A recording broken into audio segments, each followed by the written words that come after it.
Bismillahirrahmanirrahim. Assalamualaikum warahmatullahi wabarakatuh. Kami dari kelompok 14 Kitab Kuning yang terdiri dari saya sendiri, Salma Ainul Fatin, dan kedua teman saya, Nadifa Akila Nur Khalidah dan Siska Dinuriza Ayani. Di sini kami akan menjelaskan sedikit tentang sifat dan mausuf. Langsung saja, apa sih sifat dan mausuf itu?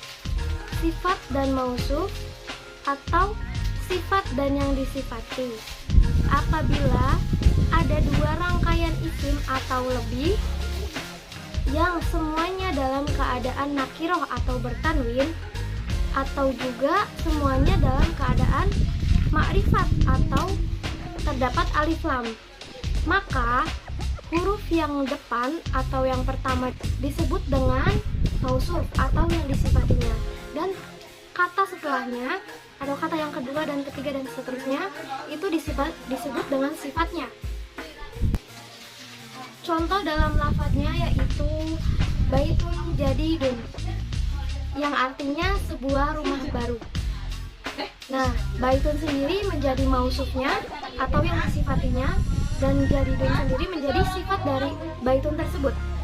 Contoh yang terdapat makrifah atau alif lamnya yang pertama yaitu al-baitu al-jadidu. Masih sama, al-baitu menjadi mausufnya atau yang disifatinya, dan al-jadidu yang menjadi sifatnya. Contoh lainnya yaitu baitun kabirun wasi'un, yang artinya rumah yang besar dan luas. Al-baitunnya menjadi mausufnya dan kabirun dan wasi'unnya menjadi sifatnya.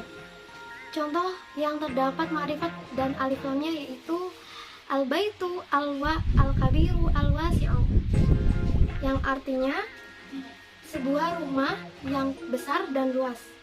Masih sama, al-baitu menjadi mausufnya, al-kabiru menjadi sifatnya, dan al-wasi'u juga menjadi sifat dari al-baitu tersebut.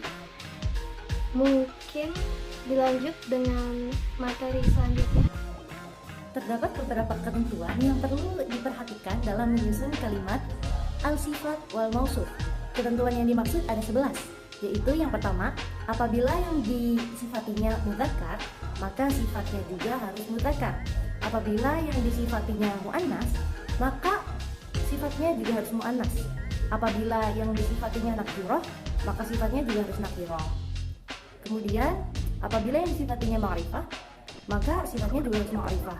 Apabila yang disifatinya tunggal atau mufrad, maka sifatnya juga harus tunggal atau mufrad. Apabila yang disifatinya itu musanna, maka sifatnya juga harus musanna. Apabila yang disifatinya jamak, maka sifatnya juga harus jamak pula. Dan apabila yang disifatinya jamak tidak berakal, maka sifatnya harus tunggal. Dan yang kesembilan, apabila yang disifatinya marfu', maka sifatnya juga harus marfu'. Apabila yang sifatnya mansub, maka sifatnya juga harus mansub. Dan yang terakhir, apabila yang disifatinya majrur, maka sifatnya juga harus majrur. Sekian dari saya. Perkenalkan, saya Siska Dinuriza Ayani, NIM 2108302100. Ini saya akan melanjutkan materi selanjutnya, yaitu kedudukan al-mausuf dan i'rab sifatnya. Pada pembahasan ini akan dijelaskan kedudukan mausuf dalam susunan kalimat, yang mana i'rab sifatnya mengikuti mausufnya. Dalam beberapa keadaan, hubungan antara mausuf dengan sifatnya tetap terpelihara. Misalnya, 1. Sifat pada al-mubtada. Dalam hal ini, kedudukan sifat mengikuti mausufnya, yaitu marfu. Contohnya adalah hadididu khaziru. Kedua, sifat pada al-khobar. Kedudukan sifat dengan mausufnya sama seperti di atas, yaitu marfu. Contohnya adalah haza kitabu hadididu. Ketiga, sifat pada al-fa'il, sebagaimana halnya dengan al-mubtada dan al-khobar. Sifat al-fa'il juga mengikuti mausufnya dalam bentuk marfu. Contohnya adalah hazoro ustazu karim. Yang keempat, sifat pada al-maf'ul bih, Dalam hal ini kedudukan sifat mengikuti mausufnya, yaitu mansub. Contohnya syai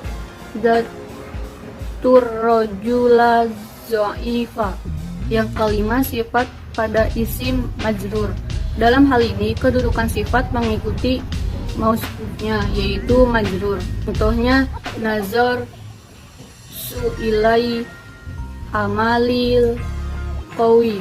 Mungkin sekian yang dapat saya sampaikan, kurang lebihnya mohon maaf. Saya kembalikan kepada moderator.